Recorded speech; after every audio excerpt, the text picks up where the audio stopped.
இந்த நாள் தேவனுடைய பார்வையில் விலையேற பெற்ற நாள். ஒவ்வொரு நாளையும் அந்தந்த நாளுக்கு தேவையான கிருபைகளை கர்த்தர் நமக்கு தருகிறார். ஆண்டவராக இயேசு கிறிஸ்து சொல்லும் பொழுது இப்படி சொன்னார், அன்றன்றைக்கு தேவையான ஆகாரத்தை எங்களுக்கு தாரும் அப்படின்னு சொல்லி ஜெபம் பண்ணுங்க அப்படின்னார். நிறைய வீடுகளில் சாப்பிடுகிற இடங்களில் இதை எழுதி வச்சுருப்பாங்க, அல்லது சாப்பிடும்போது ஜெபம் பண்ணுவாங்க. இதை நாம் சாப்பிடுகிற உணவை குறித்து ஆண்டவர் சொல்லலை. ஏன்னா இன்றைக்கி வீட்டில் நிறைய பேர் வீட்டில் அரிசி வாங்கி மூட்டை மூட்டையாக வச்சுருப்பாங்க. ஆனால் அவங்களும் இந்த ஜெபத்தை பண்ணுவாங்க, அன்றைக்கு தேவையான ஆகாரத்தை தாரும். அவங்க சாப்பாடை நினச்சி பண்ணிக்கிட்டு இருப்பாங்க. தேவன் சொன்னது அது அல்ல. மனிதன் பிழைக்கிறது சாப்பாடை நம்பி அல்ல, நாம் பிழைக்கிறது கர்த்தருடைய வார்த்தையை நம்பி. நம்முடைய ஆத்துமா செழிக்கிறது கர்த்தருடைய வார்த்தையை நம்பி. இந்த நாட்களில் தேவனுடைய வார்த்தையானது நம்மோடு கூட இடைப்படுவதாக. தேவனோ நம் ஒவ்வொருவருக்கும் பேசுவாராக. எபிரேயர் 11ஆம் அதிகாரம் அதனுடைய 5, 6 இந்த வசனத்தை நான் வாசிக்கிறேன்.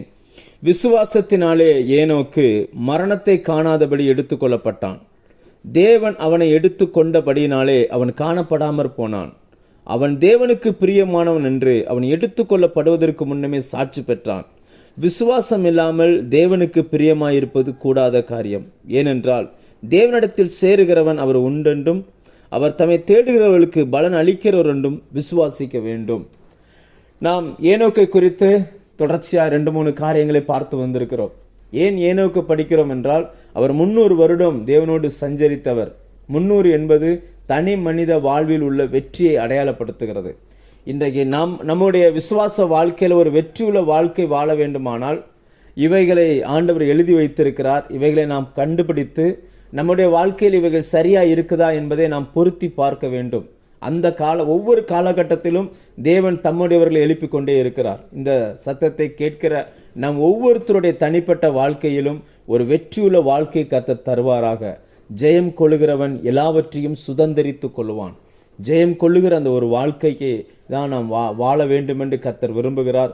ஜெயம் கொள்ளுகிறவனுக்கு ஜீவ விருட்சத்தின் கனியை கொடுக்கிறவர். இன்றைக்கு ஜெயம் கொள்ளுகிற அந்த வாழ்க்கையில் என்னெல்லாம் தேவை என்பதை குறித்து நாம் பார்க்கிறோம். இன்றைக்கு அதிலிருந்து இன்னொரு காரியத்தை நான் உங்கள் மத்தியில் வைக்க விரும்புகிறேன். தேவனோடு சஞ்சரிக்கிற அந்த மனிதனுக்கு தேவன் தெய்வீக வெளிப்பாடுகளை கொடுக்கிறார். அந்த மனுஷனோடு கர்த்தர் பேசுகிறார். அதாவது தேவனுக்கு பிரியமானவன் என்று சாட்சி பெற்றான். அவன் உயிரோடு இருக்கும் பொழுது தேவனுக்கு இவன் பிரியமானவன் அப்படின்றத சுற்றி இருக்கிற நபர்களால் சாட்சி பெற்றான்.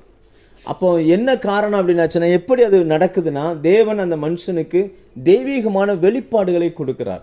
இன்னைக்கு தேவன் யார் என்பதை புரிந்து கொள்வதற்கு கிருபைகள் தேவையாக இருக்குது. அன்னைக்கு அவருக்கு கொடுத்த அந்த வெளிப்பாடு என்ன?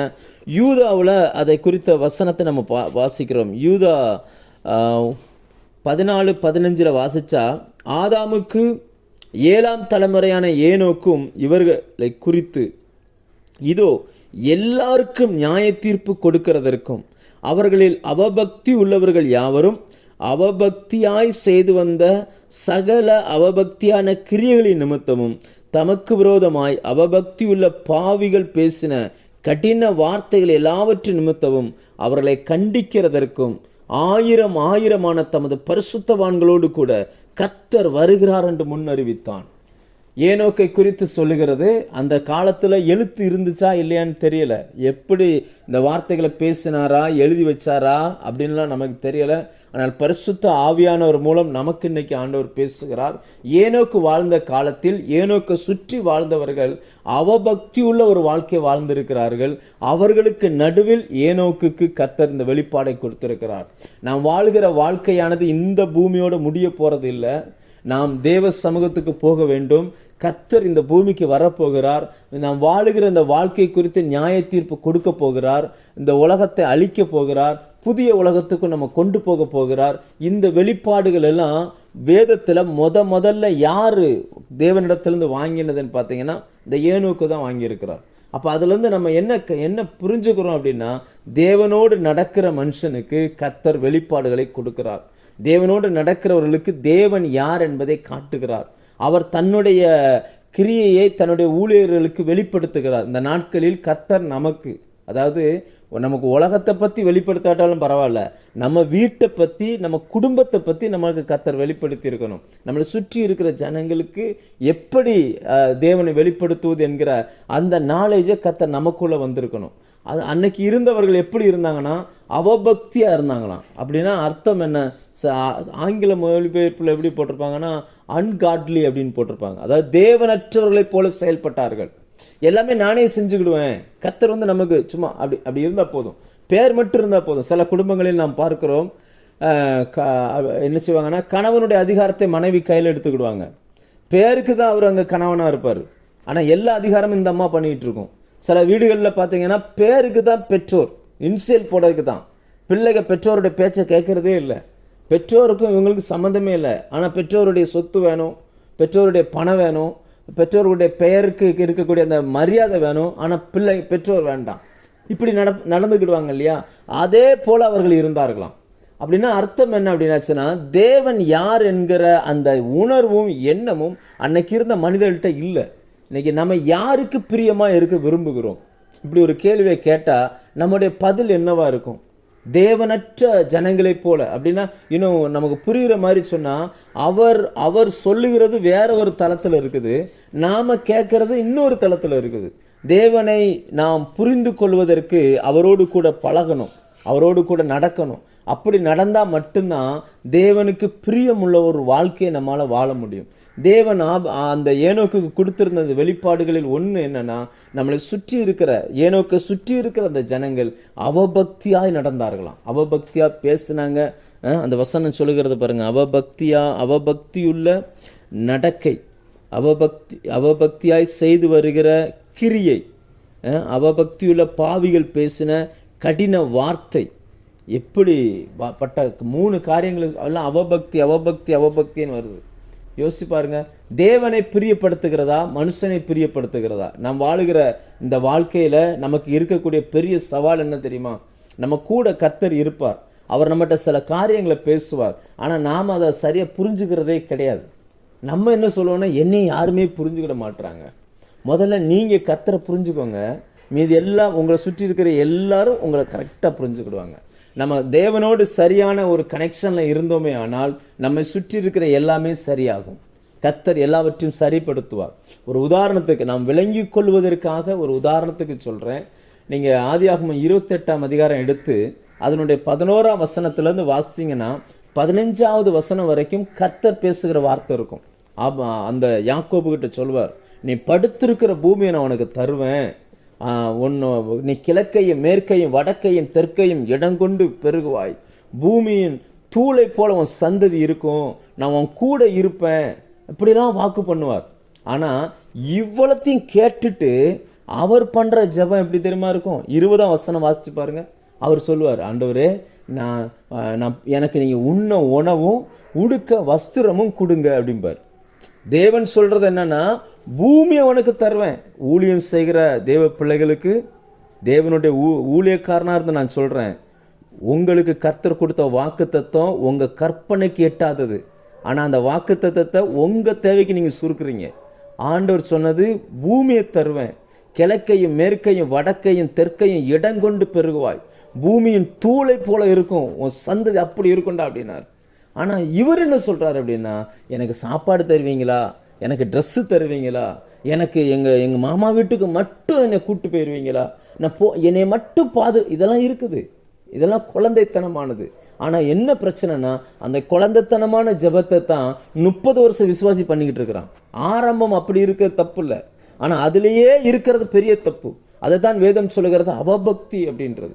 அவபக்தி, எனக்கு சாப்பாடை மட்டும் கொடுத்துருங்க, ட்ரெஸ்ஸை மட்டும் இதுதான் மிருகங்கள் சாப்பிடுகிறதே. தேவனற்றவர்கள் இப்படி தானே வாழ்கிறார்கள். தேவனற்றவர்கள் சாப்பாட்டுக்கும் ட்ரெஸ்ஸுக்கும் மனுஷனை பிரியப்படுத்துறதுக்கு தானே வாழ்ந்துகிட்டு இருக்கிறாங்க.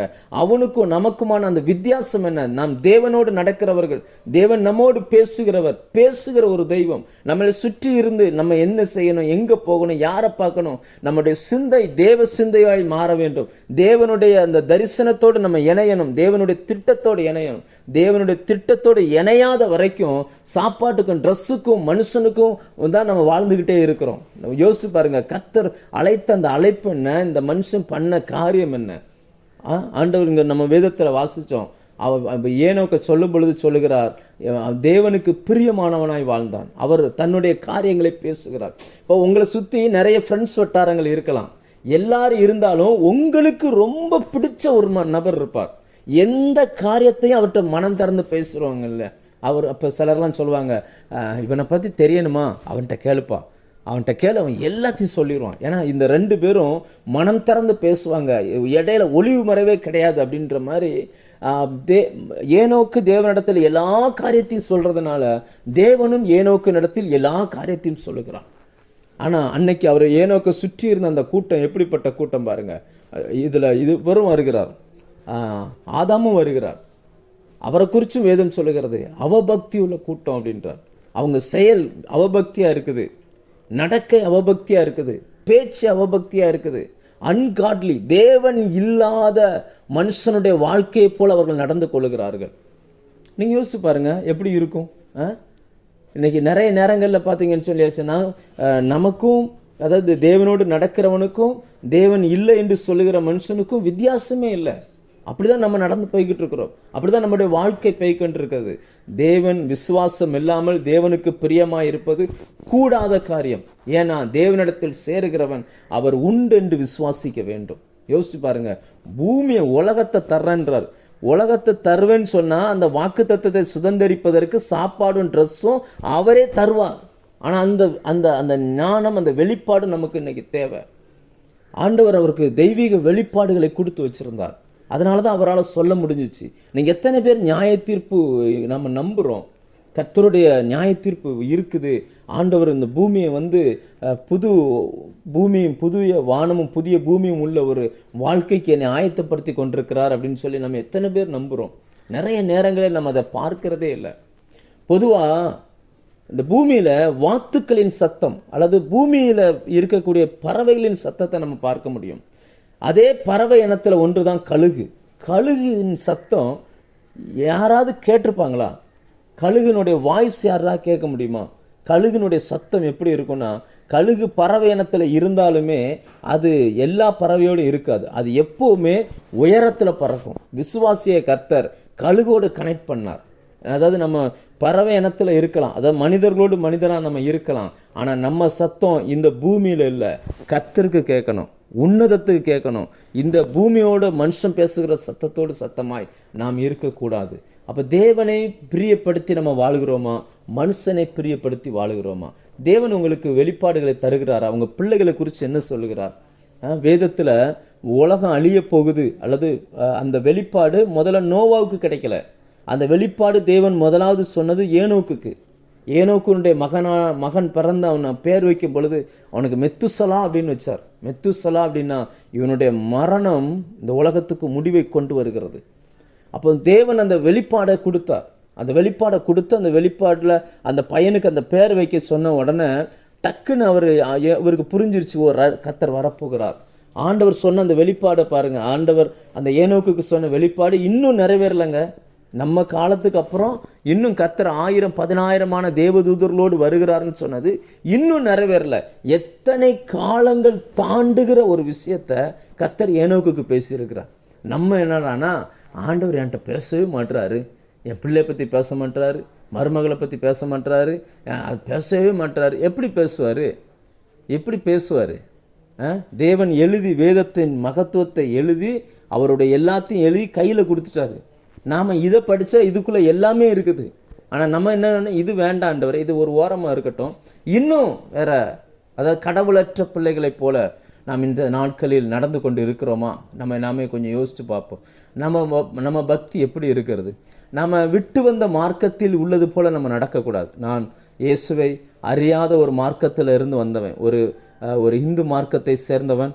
இயேசுவை ஏற்றுக்கொள்வதற்கு முன்பதாக ஒரு பக்தி உள்ள குடும்பத்தை போல தான் இருந்தேன். ஆனால் அது பக்தி அல்ல, பக்தி உள்ளது போல் இருக்கும். நம்ம நிறைய கோயில்கள்லாம் நான் இந்துவாக இருக்கும் பொழுது போயிருக்கிறேன்.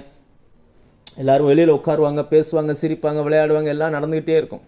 அந்த உள்ள பூசாரி பூசை பண்ணிகிட்டு இருப்பார். எல்லாம் முடிஞ்ச உடனே பூசாரி வெளியில் வருவார். இவன் பேசுகிறவன், சிரித்தவன், விளையாண்டவங்களாம் அந்த நேரத்தில் போய் பயபக்தியாக போய் நிற்பான். யாருக்கிட்ட அப்படின்னா அந்த பூசாரிக்கிட்ட. கிறிஸ்தவத்துலேயும் இதான் நடக்குது. தேவன்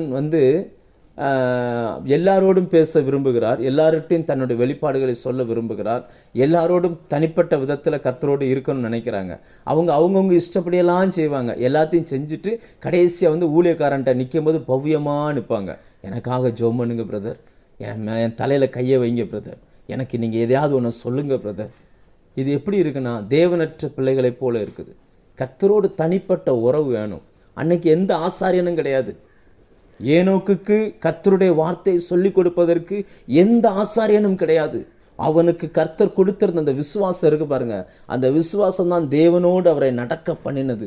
நாம் இன்றைக்கு யாரோடு நடக்கிறோம், யாரை பிரியப்படுத்துகிறோம், நம்ம வாழ்க்கை எப்படி இருக்குது, நம்மளை சுற்றி இருக்கிற ஜனங்கள் யோசிக்கிறது தான் நானும் யோசிக்கிறேன்னா, அவங்க வாழ்கிறதா நானும் வாழ்கிறேன்னா, அப்போ நான் தேவனற்ற ஒரு கூட்டத்தில் போய்கிட்டு இருக்கிறேன்னு அர்த்தம். ஆண்டவர் உங்களை அப்படி அழைக்கலை. நன்றாய் புரிந்து கொள்ளுங்கள். தேவன் உங்களுக்கு வச்சிருக்கிற அந்த மேன்மை என்ன? கொலோசியர் 1:25 பவுல் சொல்கிறார், ஆதி காலங்களுக்கும் தலைமுறைகளுக்கும் மறைவாயிருக்கிற இப்பொழுது அவருடைய வெளிப்படுத்தப்பட்ட இரகசியமாகிய தேவ வசனத்தை பூரணமாய் தெரியப்படுத்துவதற்கு தேவன் எனக்கு கொடுத்த அந்த கிருபையின்படி அந்த சபைக்கு ஊழியக்காரனானேன் அப்படின்றார். தேவனோடு நடக்கிறீங்கன்னா ரகசியம் வெளிப்படணுங்க. விசுவாசம் என்பது ஒரு வரம். அந்த விசுவாச வரம் உங்களுக்குள்ள வந்துச்சுன்னா தேவனை குறித்த அந்த ரகசியங்கள் உங்களுக்கு வெளிப்படும். பவுல் சொல்கிறார், நான் தேவனுடைய ரகசியங்களின் உக்கிரானக்காரன் அப்படின்றார். அவர் யாருன்னு என்கிட்ட கேளு அப்படின்றார். உண்மைதானே? ஒரு ரொம்ப க்ளோஸ் ஃப்ரெண்டை பற்றி தெரியும். நம்ம உலகத்தான் சொல்லுவான், நீ உன் ஃப்ரெண்டை பற்றி சொல்லு, நான் உன்னை பற்றி சொல்கிறேன் அப்படிமா.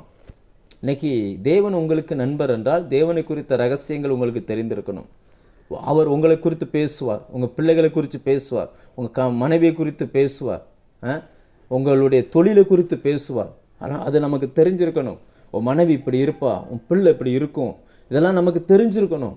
இது தெரியலை அப்படின்னாச்சுன்னா, கர்த்தர் நம்மோடு அப்படி பேசலை அப்படின்னா நம்ம தேவனுக்கு பிரியமாக வாழலை அப்படின்னு அர்த்தம். இன்றைக்கு ஆண்டவருக்கு பிரியமாக வாழணும்னா அது விசுவாசத்தில் மட்டும்தான் சாத்தியமாகும். விசுவாசம் என்பது காணப்படாதவைகளின் நிச்சயம். கர்த்தர் நமக்கு ஆயத்தம் பண்ணி வச்சிருக்கிறார். நாம் இன்றைக்கு வாழ்கிற இந்த வாழ்க்கையை தாயின் கருவில் உருவாகும் முன்னமே அவருக்கு தெரியும். இனி நாளைக்கு வாழப்போகிற வாழ்க்கையும் அவருக்கு தெரியும். அவருடைய கண்கள் பூமியின் எல்லை எங்கிலும் உலாவிக் கொண்டிருக்கிறது. நம்ம குறித்து எல்லாமே தெரியும். இந்த காலை வேளையில் உங்கள் வாழ்க்கையை கொஞ்சம் யோசிச்சு பாருங்கள். நீங்கள் தேவனுக்கு பிரியமாக வாழணும்னா உங்களை சுற்றி இருக்கிற அவபக்தி உள்ளவர்களுடைய கிரியையை நாம் செய்யக்கூடாது. அவங்க பேசுகிற அந்த கடினமான வார்த்தைகளை போல் நாம் பேசக்கூடாது. மனுஷன் பேசுகிற வார்த்தை என்ன தெரியுமா?